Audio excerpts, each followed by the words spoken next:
wa nabiyyika wa rasulika nabil ummi wa ala alihi wa sahbihi wa sallimu tasliman adada ma ahata bi ilmuk wa hata bi qalamuk wa ahsa kitabuk wa dhamma an sadatina Abi Bakrin wa Umar wa Utsman wa Ali wa ani sahabati ajmain wa ani tabi'in wa tabi'in ihsan ila yaumiddin.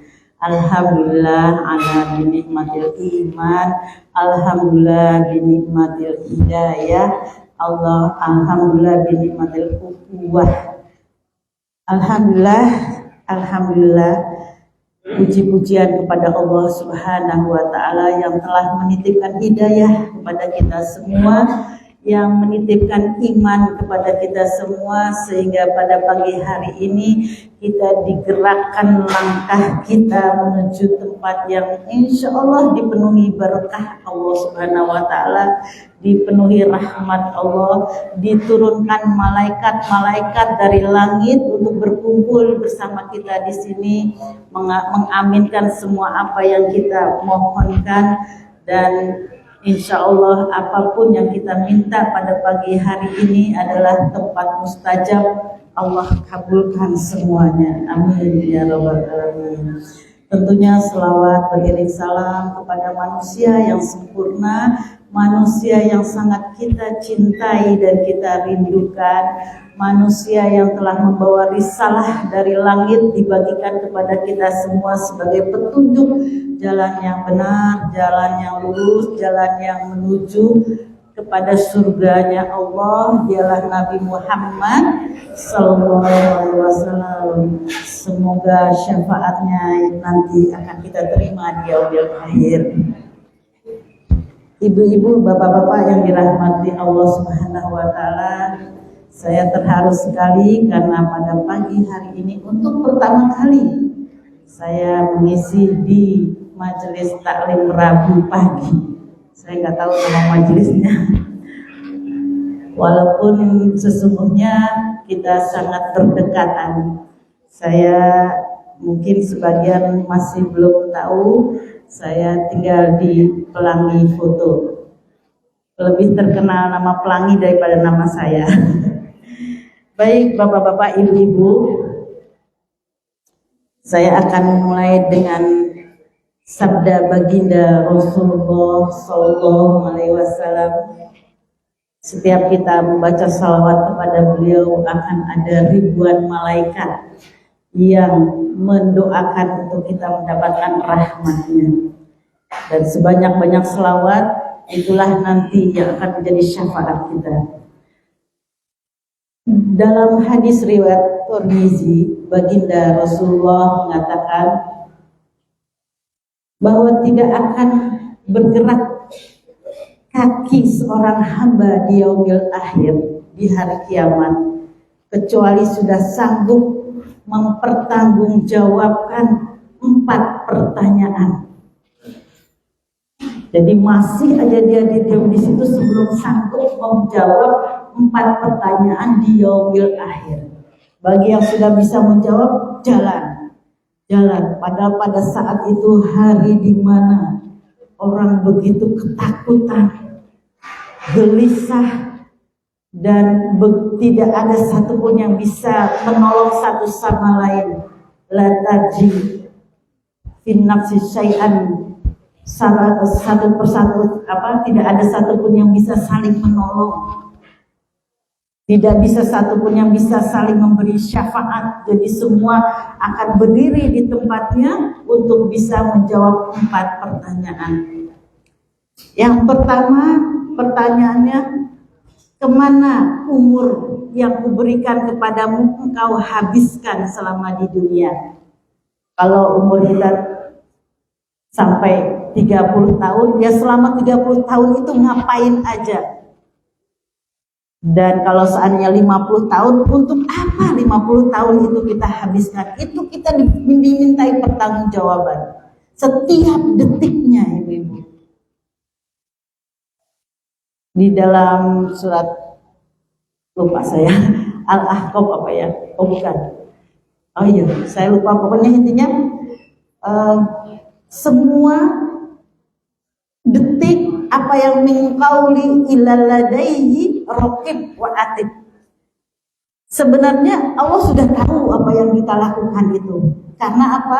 Di samping kiri kanan tangan kita itu ada malaikat yang senantiasa mencatat, yaitu raqib dan atid. Apapun yang kita lakukan, biqauli, apapun yang kita katakan. Makanya hati-hati kalau kita berkata yang enggak berguna, ngobrol tapi enggak ada gunanya sama sekali, itu dicatat dalam kiri kanan kita dan akan dimintai pertanggungjawaban. Kita ngomongin orang, walaupun nanti kita bosan, jangan bilang-bilang lagi ya. Itu malaikat sudah mencatat dan gak bisa dihapus lagi. Kalau sekarang berkata itu bukan hanya dalam lisan, tetapi dalam WA, dengan HP, itu namanya pembicaraan. Kalau kita ngomong yang ngalor ngidul gak ada gunanya, itu akan dimintai pertanggungjawaban. Dan itu berat hisabnya. Untuk apa? Umur yang diberikan kepada kita. Jadi sehingga berbahagialah kita yang sudah bisa mempertanggungjawabkan pertanyaan itu. Bahwa pada pagi hari ini, di hari Rabu, saya berjalan menuju rumah PDHI ini untuk mengikuti pengajian. Setiap Rabunya saya istiqomah. Masya Allah, itu enak banget kita ngomongnya. Saya pengajian. Kenapa kamu pengajian? Lillahi ta'ala, karena Allah subhanahu wa ta'ala. Niat ikhlas, tidak ada apa-apanya. Niat ikhlas karena Allah, karena saya ingin menjadi orang yang muslim, yang taat pada Allah subhanahu wa ta'ala. Dan pertanyaan yang kedua, untuk apa ilmu yang engkau dapatkan? Jadi jangan salah ibu-ibu, banyak ahli pengajian juga masuk ke dalam neraka. Bahkan yang berbicara ini lebih dalam lagi neraka. Kaburat makan antahulu malakat alu.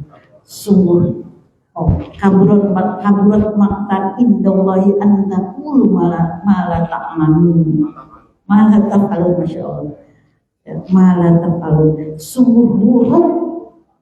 Kalau bahasa Jawanya, jijik banget orang yang bisa mengatakan tapi tidak bisa melaksanakan. Jadi banyak sekali orang-orang yang menjadi pendakwah duluan masuk nerakanya, paling duluan, karena dia tidak bisa melaksanakan apa yang dia katakan. Maka saya selalu di akhir kalimat memohon pertolongan Allah dan memohon doa bapak-bapak ibu semua, semoga saya bisa melaksanakan duluan apa yang saya katakan. Dan juga tadi, untuk apa ilmu yang kamu dapatkan? Ahli pengajian, setiap Rabu datang. Kalau ahli pengajian itu saya lihat itu di mana-mana orangnya itu aja. Nanti pasti yang di sini juga akan ada di rumah dakwah. Di rumah dakwah sekarang ada ya Bu ya, dekat SMP 7 itu di rumah dakwah namanya. Silakan bapak-bapak, ibu-ibu ya, bapak-bapak hadir di sana setiap hari Sabtu pagi jam 10 ada kajian. Ada lagi di gedung dakwah hari Selasa. Ada lagi ini hari Ahad juga ada. Itu saya lihat ahli pengajian orangnya itu aja. Alhamdulillah, ya. Alhamdulillah banget gitu. Tetapi dia tidak memanfaatkan ilmu yang dia dapatkan.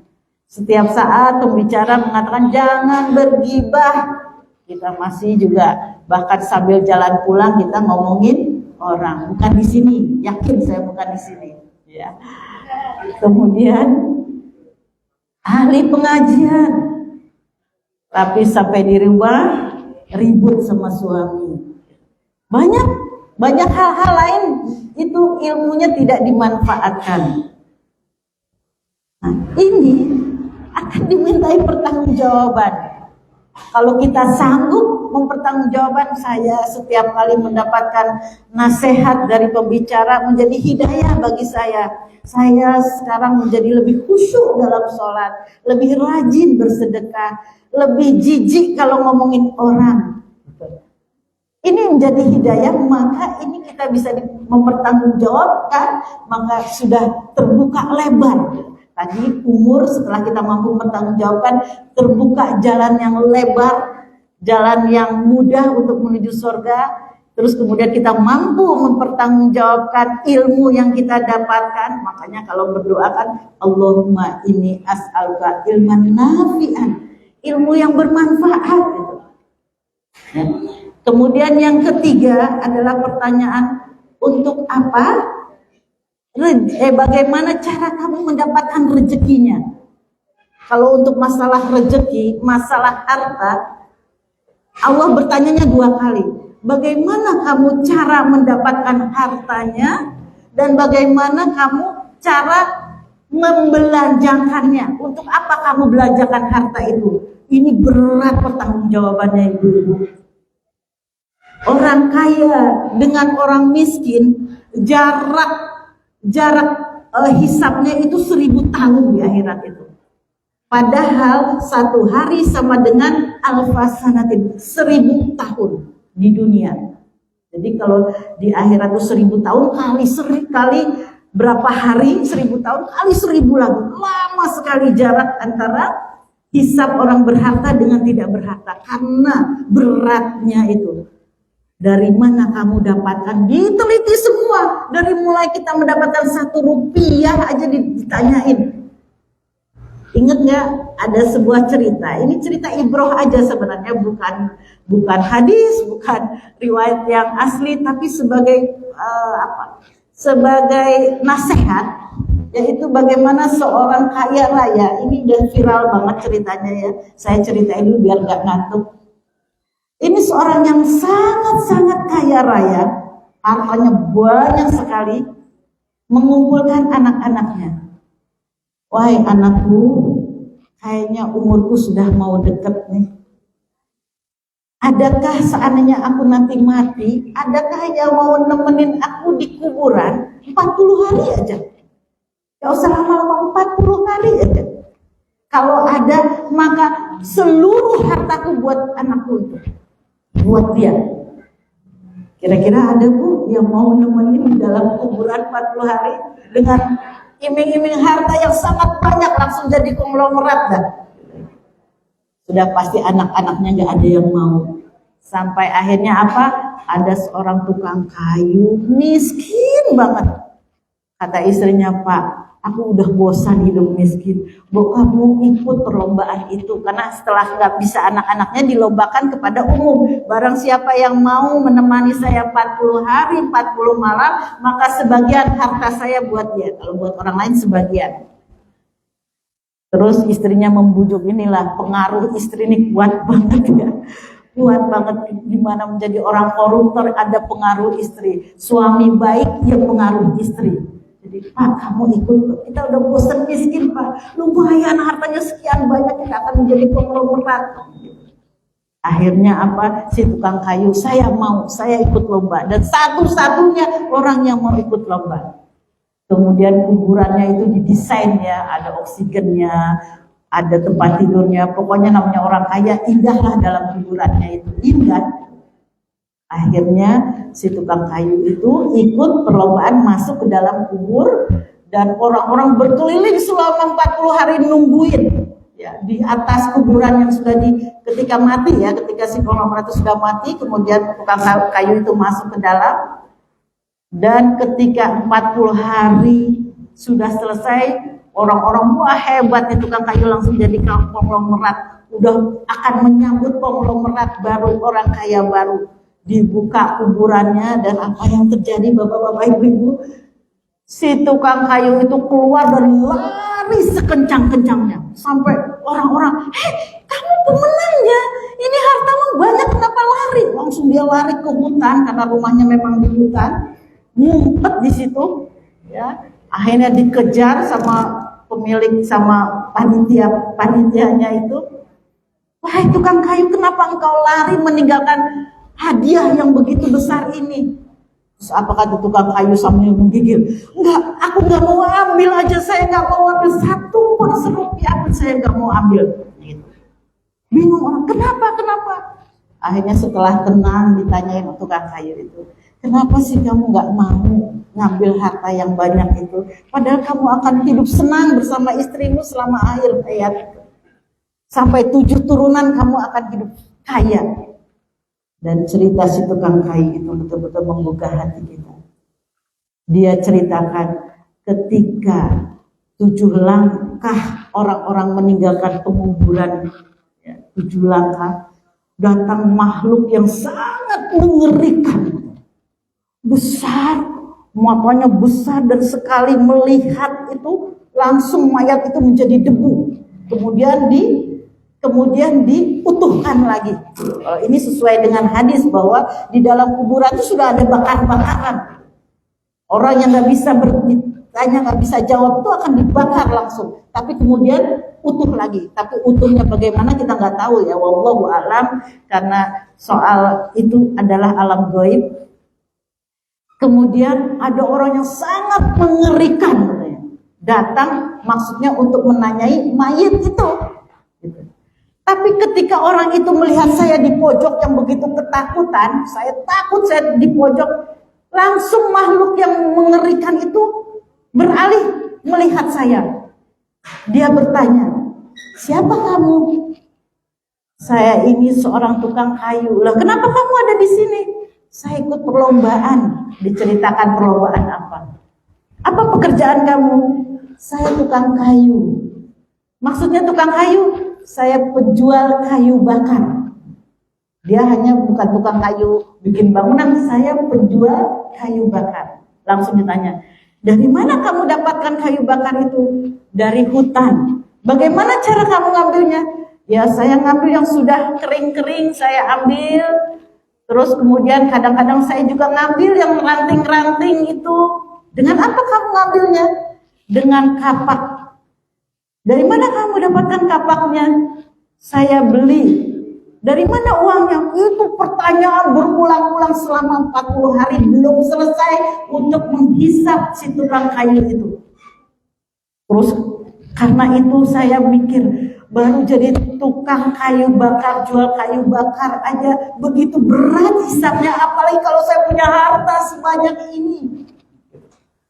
Gimana hisapnya nanti? Jangan dulu di akhirat, dia di kuburan aja sudah dihisap. Saya takut, saya nggak mau itu. Ini jadi pelajaran buat kita. Ini benar-benar sungguh terjadi. Ini memang cerita fiktif, tetapi diambil dari kenyataannya seperti itu, bahwa setiap apapun akan dihisap, dan hisap itu sangat mengerikan. Saya pernah bercanda dengan adik saya. Adik saya yang paling kecil ini alhamdulillah diberi kekayaan yang lebih daripada kita semua. Saya itu ibu saya itu anaknya 12, bapak-bapak ibu. Jadi adik saya nomor 12 itu diberi kekayaan yang lebih banyak dibanding kakak-kakaknya yang 11. Dan qadarullah, anak yang pertama paling tidak punya apa-apa. Dan dua-duanya, kalau yang pertama baru saja meninggal, yang nomor 1 itu tidak punya apa-apa. Karena memang prinsip hidupnya seperti itu. Jadi dia itu kalau punya baju cukup 3 misalnya, yang kalau beli lagi dikasih orang 5 atau berapa ya, itu dikasih ke orang. Pokoknya dia selalu, selama hidupnya itu selalu naik sepeda, gitu. Naik sepeda. Sampai waktu beliau wafat, saya kalau di Depok kan di Jakarta, saya bingung mencari kain panjang ya, kain panjang itu jari ya, jari. Karena untuk menutup mayatnya. Zaman sekarang itu kan coba aja anak-anak muda punya jari ya. Kalau di Jogja masih ada banyak ya. Itu gak ada, bingung gitu. Siapa yang punya jari? Bingung semua. Siapa yang punya jari? Gak ada yang punya, gak ada yang punya. Akhirnya saya buka lemarinya. Dan betul bajunya itu cuma 3 biji. Dan Masya Allah, la haula wala quwata illa billah, dia sudah punya jari 4 biji. Jadi dia sudah persiapkan kematiannya, punya jari tersusun rapi 4 biji. Jadi ternyata dia sudah menyiapkan. Ya. Cuma itu hartanya. Gak ada yang lagi yang lain. Terus kemudian saya bilang sama adik saya yang paling kecil, besok Kamu yang punya mobil berjejer-jejer, kamu nggak akan beranjak sebelum mampu mempertanggungjawabkan hartamu yang banyak ini. Dan kamu akan dilewati oleh kakak nomor 1 yang naik sepeda itu. Padahal kamu naik Innova, naik mobil yang banyak mobilnya, tapi kamu untuk sampai ke surga 1000 tahun jaraknya dengan kakakmu yang naik sepeda tadi. Gitu. Dia ketakutan, ya enggak gitu. Nah, tapi bukan berarti kita disuruh miskin. Ada cara lain bagaimana bisa mempercepat kita ke surga dengan kekayaan kita, dengan kekayaan kita. Jadi dari mana kamu dapatkan rezeki itu dan bagaimana kamu membelanjakan hartamu itu. Ini ada 2 pertanyaan tentang harta. Nah, bapak-bapak, ibu-ibu, tentulah kita orang-orang yang paling cerdas adalah orang yang menyiapkan untuk bisa mendapatkan bekal di akhir-akhir. Saya tahu kalau orang-orang kota gede itu sudah memikirkan apa yang akan ditinggalkan. Ini seru, karena saya itu aslinya bukan sini, jadi saya senang banget mengamati budaya-budaya ini. Orang-orang kota gede itu, saya pernah memberi zakat kepada seseorang setiap tahun yang dia itu mempunyai tanah luas sekali, tapi hidupnya susah, kemana-mana naik sepeda. Dan dia pun nganggur, anak-anaknya pokoknya hidupnya itu sederhana sekali bersama anak-anaknya. Padahal tanah itu sedikit aja dia cuil, dia jual, dia bisa kaya gitu, karena tanahnya luas. Ternyata setelah dia meninggal anak-anak yang 7 itu sudah punya rumah masing-masing. Karena sudah dia pikirkan, nggak main jual-jual harta warisan atau tanah. Yang dipikirkan adalah bagaimana bisa anak-anak turunannya memiliki rumah. Dan sebuah survei bapak-bapak ibu, tanah di kota gede ini paling mahal harganya. Saya bingung kenapa ya, kota gede ini kan sebuah kampung, kecamatan ya? Kecamatan, bisa harganya mahal banget. Ternyata karena orang kota gede jarang yang jual tanah. Dia pikirkan bagaimana anak cucunya nanti memiliki tanah. Karena kalau saya bayangkan ya, orang-orang yang tidak mampu sekarang beli tanah itu berat banget. Apalagi di kota gede. Di dalam kampung yang gak ada jalan mobil aja udah 2,5 juta. Apalagi di pinggir jalan. Berapa puluh tahun harus mencari uang untuk beli tanah itu. Tapi mereka, anak-anak cucunya sudah pada punya tanah. Yang punya. Itu karena benar-benar dipikirkan apa yang akan ditinggalkan. Setuju gak Bapak? Setuju ya Ibu ya? Ini saya bukan ngarang ya. Apa yang akan ditinggalkan untuk anak? Oh, anak saya sudah lulus kuliahnya semua, sudah jadi manten, baru saya mau naik haji. Ada yang kayak gitu. Jadi sudah dipikirkan benar apa yang akan ditinggalkan. Tapi saya masih ragu. Apakah sudah dipikirkan apa yang akan dibawa? Yang akan dibawa mati. Padahal hidup kita ini yang kita kerja mati-matian dari pagi sampai sore, kadang lembur, itu cuma 60 tahun namanya. Kalau dipotong masa bekerja kita ya taruhlah 50 tahun atau 70 tahun. Padahal kita nanti berpindah ke alam lain, itu lama. Nggak cuma 60 tahun, 70 tahun, nggak cuma 50 tahun, di alam kubur aja bisa 1000 tahun. Kakek kita Nabi Adam masih ada di dalam kubur sekarang itu. Berapa ribu tahun beliau sudah. Nenek moyang kita sudah 100 tahun. Kita di sana itu akan lama dan butuh bekal yang banyak. Tapi kenapa kita hanya memikirkan yang hidup kita 50 tahun, 70 tahun? Berapa banyak akan yang kita bawa mati itu? Sudahkah kita pikirkan? Sudahkah kita renungkan? Sekarang lah, kalau nanti malam saya diambil oleh Allah Subhanahu wa Ta'ala, kira-kira cukup gak amal saya untuk di dalam kubur aja yang sekian lama?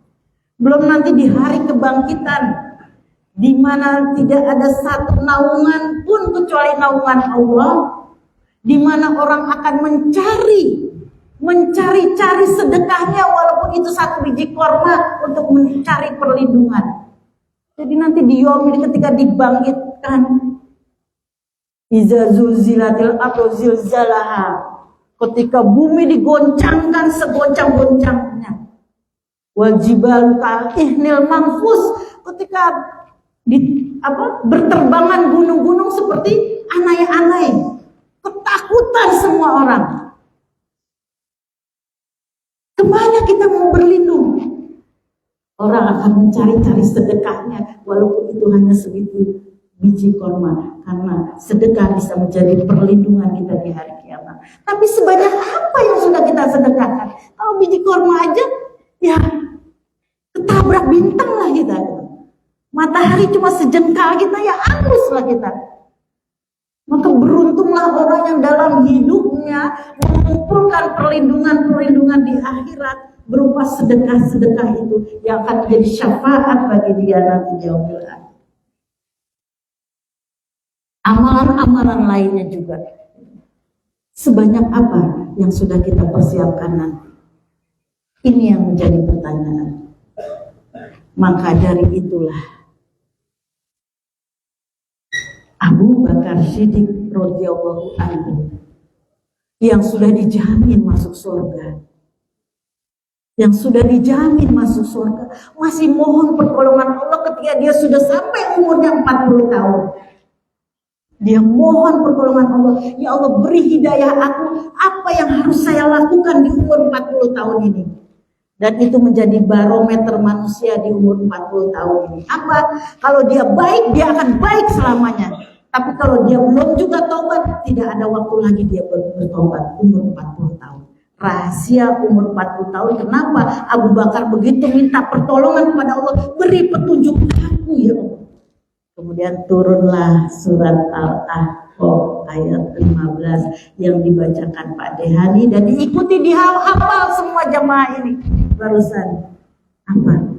Robi auzi'ni an ashkura nikmataka allati an'amta alayya wa ala walidayya wa an amalan sholihan tardahu wa aslih li fi zurriyati inni tubtu ilaika wa inni minal muslimin. Kata Allah, doa itu masuk di dalam Al-Qur'an, permohonan Abu Bakar As-Siddiq di surat Al-Ahqaf ayat 15 ini. Kamu berdoa itu terus menerus sampai nyawa dicabut oleh Allah. Mohon ini petunjuk Allah. Apa? Ya Allah, ya, ada lima hal yang harus kita mintakan kepada Allah sejak umur 40 tahun ini. Ya Allah, aku mohon pertolongan-Mu untuk bisa selalu bersyukur kepadamu. Kebangetan udah sampai 40 tahun yang kita lakukan ada mengeluh aja. Ya Allah, kenapa sih aku tuh kok rezekinya sedikit banget, pasarnya sepi banget gitu. Mengeluh. Lupa bersyukur bahwa selama 40 tahun ini semua persoalan hidupmu ini terselesaikan oleh Allah. Selesai gak, Bu? Selama 40 tahun itu kita banyak masalah gak? Banyak, tapi selesai gak? Selesai. Kita lupa bersyukur kepada Allah. Cukup dikatakan kita menghina Allah kalau kita ragu apakah kita besok makan atau enggak. Cukup menghina Allah. Cukup dikatakan menghina Allah. Maka udah umur 40 tahun adanya kita bersyukur selalu kepada Allah. Apa sih syukur itu? Syukur itu mempergunakan nikmat yang Allah berikan kepada kita untuk beribadah kepada Allah. Kita diberi tangan sempurna 5 jari. Itu kalau 1 jari hilang udah kagok loh ngambil apa-apa.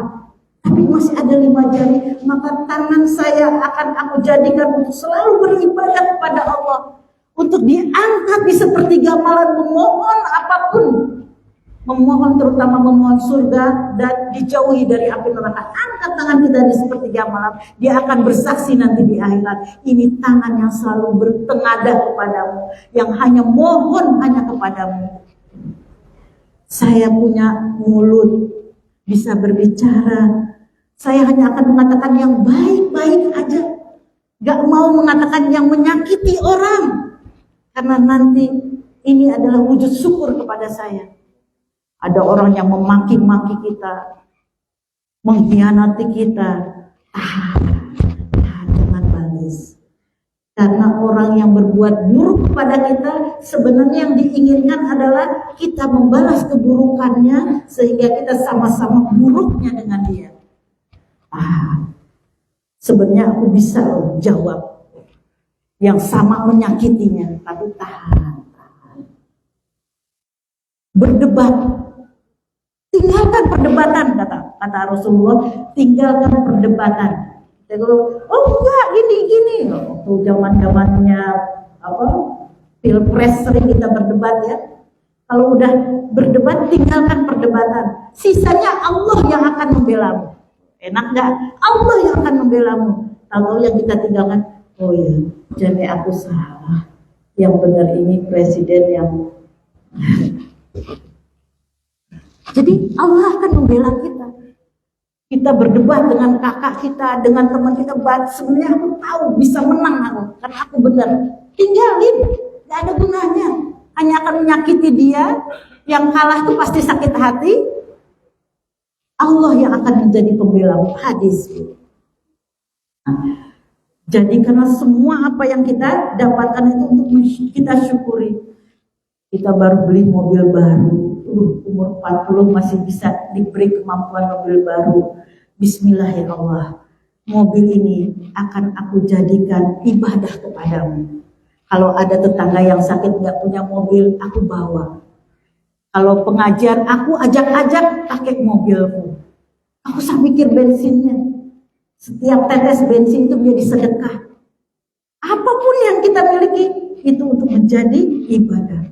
Mata kita hanya untuk baca Al-Quran, membaca, melihat yang baik-baik aja.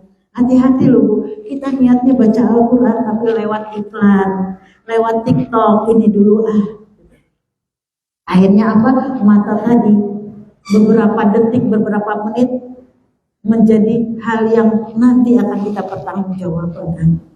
Gak ada yang lihat, kita buka apapun gak ada yang lihat. Tapi ada malaikat tadi, dicatat terus.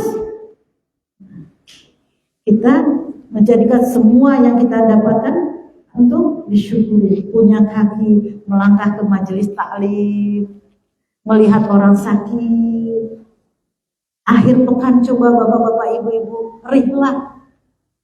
rihlah sekarang itu kalau udah umur 40 tahun, udah gak keren kalau ke mall, nonton bioskop, udah gak keren, udah malu sama diri kita sendiri. Wah, tapi apa coba rihlahnya itu apa?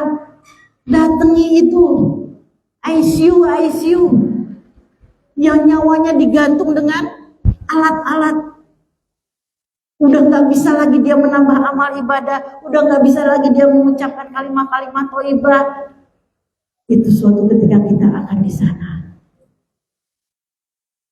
Datengin itu kelas 3 rumah sakit bagian kanker. Bawa makanan kalau ke sana. Bawa nasi bungkus, nasi kotak, bagiin itu. Bukan buat yang sakit kanker, buat yang nunggu. Bagiin itu. Ibu seminggu ke sana, hari ini minggu ini ke sana, ajak sedagro ke anak-anak yang terkena sakit kanker. Minggu depan udah nggak ada dia, ganti lagi orangnya. Di situ kita akan merasa, ya Allah, mungkin suatu saat kita begini, betapa dekatnya maut itu akan menambah keimanan, ketakwaan, dan rasa ingin beribadah sebanyak-banyaknya, beramal sebanyak-banyaknya. Atau kita ke tempat VIP lah, yang sekamar, ada ruang tamunya, yang AC luas, orang kaya banget yang sakit di situ. Tapi dia udah terkapar, Masya Allah. Cuma sesendok air minum yang bisa dia minum. Makanan yang uang yang banyak itu sudah gak ada gunanya lagi buat dia. Andai pada saat dia sehat, dia bisa sedekahkan, itu akan menjadi penolong buat dia. Jadi rela itu ke tempat-tempat seperti itu. Itu akan menambah keimanan lebih daripada majelis taklim. Itu adalah pesantren yang Allah hadirkan buat kita. Juga setelah itu apa? Wa ala walidayya. Kalau sudah umur 40 tahun ke atas ya. Bukan saya kan udah lewat itu ke atas. Itu kita meningkatkan pengabdian kita, bakti kita kepada orang tua. Allah tuh seperti itu. Selalu meletakkan pengabdian atau ibadah setelah kepada Allah lalu kepada orang tua. Bukan haji, bukan tapi apa? Kita setelah kita mengabdi kepada Allah juga kepada orang tua, selalu beriringan orang tua Allah, orang tua. Jadi Rabbi auzi'ni an ashkura ni'mataka allati an'amta 'alayya wa 'ala walidayya. Setelah kita bersyukur kepada Allah, tingkatkan bakti kita kepada orang tua. Jangan sampai kas orang tua itu kosong. Jangan sampai orang tua itu sampai minta tolong kirim beras ke rumah ya, karena di rumah udah gak ada beras. Jangan sampai kayak gitu. Bagaimana orang tua kita selalu kecukupan. Apapun yang kita beli, ingat dulu orang tua. Karena ini perintah Allah. Perintah Allah. Nah, tingkatkan bakti kita kepada Allah, orang tua lebih daripada sebelum umur 40 tahun. Terus apa? Tadi bersyukur wa'an amalan solehan tarduhu. Amal soleh yang Allah ridhoi. Ada nggak amal soleh yang Allah nggak ridhoi? Banyak. Datang untuk ke majelis taklim, niatnya apa? Kerudungku anyar, biar dilihat sama sebelahnya. Itu nggak ridho Allah dengan kehadiran kita. Kamu datang udah dikasih hidayah, dikasih iman, ternyata cuma buat pamer. Supaya aku dilihat tetangga itu orang soleh. Itu juga tidak diridhoi. Berangkat haji atau umroh dengan uang korupsi. Masih mending berita yang beredar sekarang ini ada pejabat yang korupsinya salah satunya untuk apa? Untuk beli durian. Nyakitin ya. Beli durian sampai 40 juta dan itu rutin. Pejabat, ada pejabat itu menggunakan jabatannya untuk pokoknya anak buahnya setiap saat suruh ngirim durian sampai hakimnya bingung. Ini untuk durian habis ratusan juta. Bagaimana caranya? Beliau suka selalu rutin untuk minta dikirimin durian musangking yang kadang-kadang sekali pengiriman tuh 40 juta. Nyakitin ya. Gimana rakyat mau beli beras yang harganya cuma puluhan ribu, 15.000 sekilo, sampai nggak ada uang loh. Banyak nggak? Banyak. Coba kita turun ke bawah lah. Para janda-janda yang menghidupi anak-anaknya dengan memburu, kadang dapat pekerjaan, kadang enggak. Kadang-kadang 1 kilo beras pun nggak sanggup loh belinya. Ini buat durian aja 40 juta dan itu rutin. Nah itu mah bukan amal soleh. Ada yang setiap saat apa berangkat haji umroh pakai uang korupsinya, itu nggak akan diterima. Menguap. Makanya yang kita doakan adalah, yang kedua adalah bagaimana kita selalu mendapatkan jalan berbuat kebaikan yang Allah ridho. Allah ridho. Karena ya Allah ridhoilah perjalananku ke PDHI pada pagi hari ini. Karena tanpa ridhonya Allah tidak akan tercatat sebagai amal soleh. Wa in apa? Amal soleh taqdahu wa in tubtu ilaika, dan banyaklah bertaubat. Itu udah gak ada lagi kata-kata yang paling penting dalam diri kita kecuali istighfar. Setiap saat istighfar. Karena apa? Semua dosa-dosa kita itu akan mengazab kita. Maka kalau kita nanti nauzubillah min zalik keseleo aja, itu sebenarnya dipanggil oleh dosa kita. Alhamdulillah dengan keseleo itu kalau kita istighfar, apa dosa itu diampuni oleh Allah. Sakit kita langsung istighfar. Karena apa? Cara itu Allah menghapus dosa kita. Jadi bagi orang-orang yang Allah cintai, Allah selalu beri jalan untuk bisa menghapus dosa-dosa. Dan ingat Bu, semua dosa kita itu dibalas oleh Allah Subhanahu wa taala. Walaupun kita sudah beristighfar, Allah kasih jalan untuk bisa diampuni. Maka ketika kita sakit juga kita tadi bersyukur kepada Allah. Karena banyak dosa yang tidak bisa diampuni hanya dengan ibadah. Sampai Allah turunkan rasa sakit, cara Allah mengampuni kita. Ada orang yang memaki kita, ada orang menipu kita. Itu cara Allah untuk menghapus dosa-dosa kita. Maka yang perlu kita katakan istighfar, astagfirullahaladzim. Yang kedua apa? Alhamdulillahirrahmanirrahim. Lunas dosa saya insya Allah. Jadi istighfar itu setiap saat. Aku sambil jalan pulang istighfar terus gitu. Karena tidak ada gunanya amal soleh kita kalau Allah tidak mengampuni dosa-dosa kita. Kalau Allah mencintai seorang hamba, maka Allah ampuni semua dosa-dosa kita dan Allah azabnya cukup di dunia. Ingat kan, ada seorang wanita yang sakit epilepsi. Dia sakit epilepsi. Kalau kumat sehingga dia datang kepada Rasulullah. Kalau setiap kumat dia terbuka auratnya karena dia pasti menarik-narik bajunya. Ya Rasulullah, tolong doakan aku sembuh dari sakit epilepsi ini. Karena setiap kali kumat maka auratku terbuka. Apa kata Rasulullah? Aku mau mendoakan kamu sembuh dari penyakit epilepsi ini.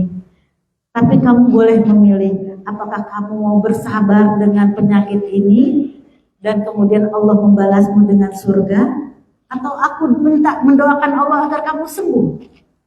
Lalu perempuan tadi, biarkan aku sakit ini di dunia, tapi Allah membalasnya dengan surga.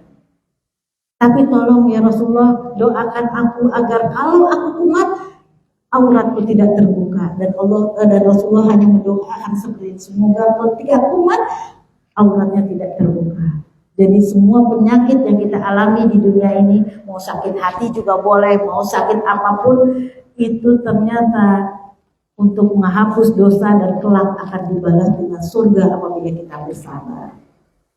Tapi jangan minta, ya Allah saya sakit aja di dunia, tapi nanti di akhirat kita sehat. Ada sahabat kalau gitu saya minta sakit ya Rasul. Jangan, kamu jangan pernah minta azab Allah, gak kuat kamu. Apa yang harus kita doakan? Rabbana atina fid dunya hasanah wa fil akhirati hasanah. Di dunia baik, di akhirat juga baik. Wa aslih li fi zurriyati. Nah, ini yang pokok yang paling penting. Saya sampai jam 8 kan? Berarti 10 menit. 7 menit. Untung ada jam di sini.